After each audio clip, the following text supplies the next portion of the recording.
En Perú acaba de ganar las elecciones un maestro rural, sindicalista, con un discurso en el que el líder de izquierda aseguró: esta es una competencia entre ricos y pobres, entre la opulencia y el mendigo Lázaro, entre el patrón y el peón, entre el amo y el esclavo. Con eso ganó Castillo en Perú. Con ese nivel de propuesta de izquierda ganó en un país tomado por la derecha hace casi medio siglo. El presidente electo propuso un cambio profundo en lo económico, se comprometió a dar un mayor papel al Estado en los sectores estratégicos como la minería, el petróleo o las comunicaciones. El equipo de Castillo afirmó en sus primeras medidas económicas que va a intentar incrementar la participación del Estado en las ganancias derivadas de la actividad minera y conseguir de allí recursos para mejorar el ingreso de los sectores más humildes, construir carreteras y elevar el presupuesto educativo. En Chile, el Partido Comunista ganó la capital, la derecha ya no pudo sostener la conducción de Pinochet y las encuestas a presidente las lidera el comunista Daniel Jadue. En Colombia, el pueblo en las calles exige cambios como hace mucho tiempo no se veía. Lidera las encuestas a presidente el líder del movimiento de izquierda Colombia Humana, Gustavo Petro, ex alcalde de Bogotá, que fue miembro de la FARC.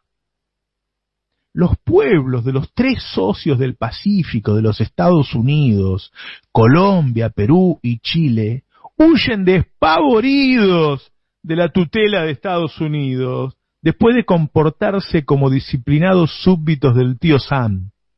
Estados Unidos ve peligrar la alianza del Pacífico. En Bolivia ganó el movimiento al socialismo. En Brasil Lula lidera todas las encuestas. En México López Obrador tiene un 60% de imagen positiva desde su gobierno de izquierda. Las situaciones no son iguales, es cierto, pero hay una tendencia hacia la izquierda en la región muy clara, muy concreta y muy extrema.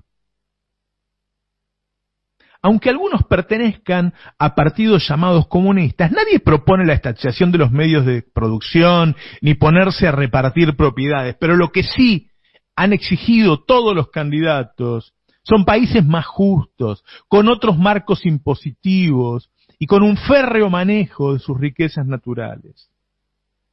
Este resurgimiento de reclamos de países más justos, aún en territorios que llevaban varias décadas de convivencia tranquila en el marco de gobiernos de derecha como Chile, Perú y Colombia, se da en el marco de una especie de remake de la Guerra Fría.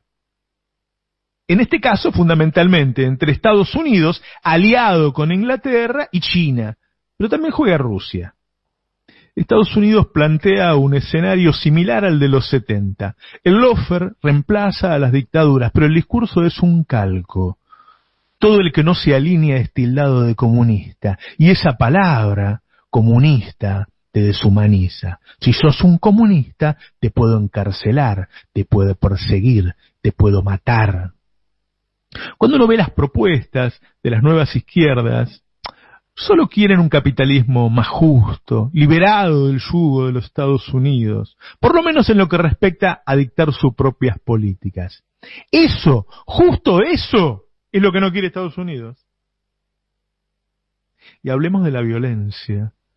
En estos días de campaña en Perú, Rafael López Aliaga, un empresario que milita en el Opus Dei, que es el dueño del tren que lleva a los turistas a Machu Picchu y fue candidato presidencial en la primera vuelta, recorría el país en actos donde gritaba: ¡muerte a Castillo!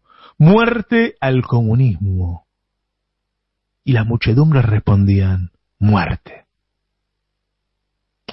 En distintas épocas de la civilización encontramos sectores sociales que en nombre de la libertad buscan la servidumbre o la muerte, escribía Nora Merlí en el Destape este fin de semana. Si tratamos una si trazamos una línea de tiempo en la historia argentina, desde la Revolución Libertadora en el 1955, para nosotros Revolución Fusiladora, hasta la actualidad, constatamos que en ese periodo la derecha utilizó el significante libertad, pero no a favor de la emancipación, sino como pantalla para dominar a partir del odio, las mentiras y la instalación del miedo social. Los golpistas y sectores civiles antipopulares que los apoyaron demandaban una supuesta libertad que condujo a lo peor, a la dependencia y a la muerte. Años más tarde, uno de los mayores logros del gobierno neoliberal de Mauricio Macri fue haber convencido a una parte importante de la sociedad que cada uno era libre de hacer lo que quisiera. Desde que comenzó la pandemia, y con ella la necesidad imperiosa de quedarse en casa para no contagiarse y no morir, volvió a surgir la demanda de la libertad de la derecha, que enfrentándose a la política sanitaria del gobierno, buscó el contagio y la muerte. Lo que vemos entonces son pueblos extenuados de años de explotación que buscan formas nuevas de emancipación, sin los niveles revolucionarios de los 70, claro, pero queriendo vivir tan solo, con un poco más de justicia social. Y del otro lado, una alianza entre las élites locales y los Estados Unidos para sostener el statu quo, tanto en los privilegios locales como en el alineamiento con el norte, dispuesta a tratar a los pueblos como enemigos.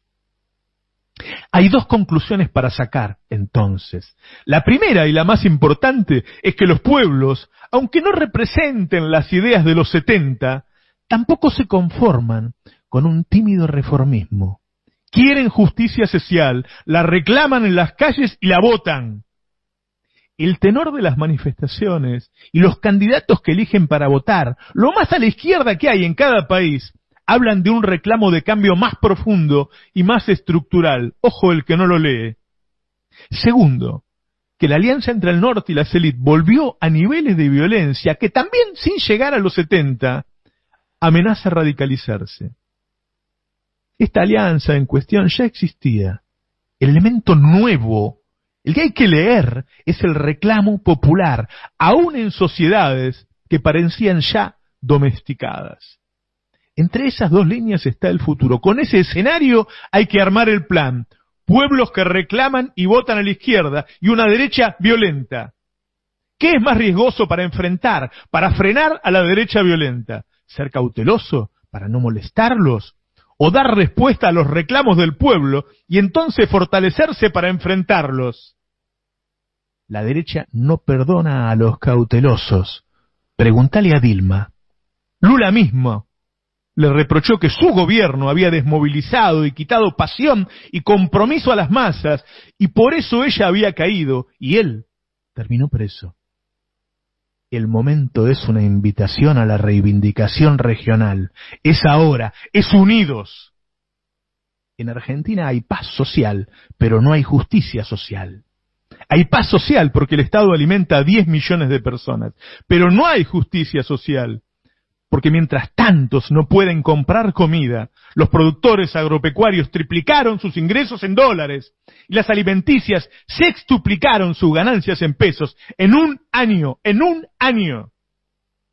La tarjeta alimentar es un sedante, pero no se puede tener al pueblo sedado mucho tiempo. No por lo menos a un pueblo que suele agitar las calles y que supo vivir tiempos mejores. Esa paz social comiendo en comedores puede ser la simiente de un bloque antipolítica en Argentina. Y yo me pregunto, ¿representan las propuestas del Frente de Todos los reclamos de la hora?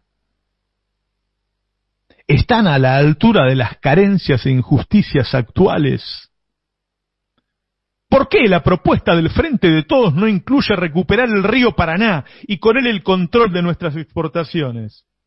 ¿Por qué en un país en el que se producen alimentos para 600 millones de personas y 10 millones no pueden comer, la propuesta del Frente de Todos no incluye un proyecto que asegure que quedará en el país a precios relacionados con los ingresos locales la cantidad de alimentos indispensables? El hambre no es culpa del COVID. No es el COVID el que subió los precios de los alimentos. Los candidatos van a ser personas que supuestamente son aceptados por un supuesto centro que nadie sabe dónde está? Vamos a ir a las elecciones y fundamentalmente vamos a enfrentar el futuro con propuestas tibias en bocas de candidatos tibios. Nuestra propuesta es frenar el precio de 4 cortes de carne y arreglar con el FMI. Eso es todo. Eso es todo en esta hora histórica. Creo que no se está leyendo bien cómo está la sociedad hoy. Creo que no se está leyendo bien cómo está el sujeto pueblo hoy. Creo que no se está leyendo bien lo que ocurre en la región. Hay que presentar una propuesta nacional y popular que sea capaz de revertir la injusticia imperante, de dar respuesta a las demandas de los trabajadores y las trabajadoras, que represente la posibilidad de una vida más feliz para el pueblo. Hay que movilizar al pueblo como elemento defensivo y disuasivo ante la derecha violenta, pero solo dándole respuestas a ese pueblo se logrará movilizarlo. Y hay que representar candidatos con las condiciones y también los ovarios y los huevos necesarios para cumplirla. Es el momento, la región arde. Busquemos a los mejores, a los herederos de Néstor y de Cristina, y sumémonos a esta nueva gesta regional. Buenos días, esto es Navarro 2020.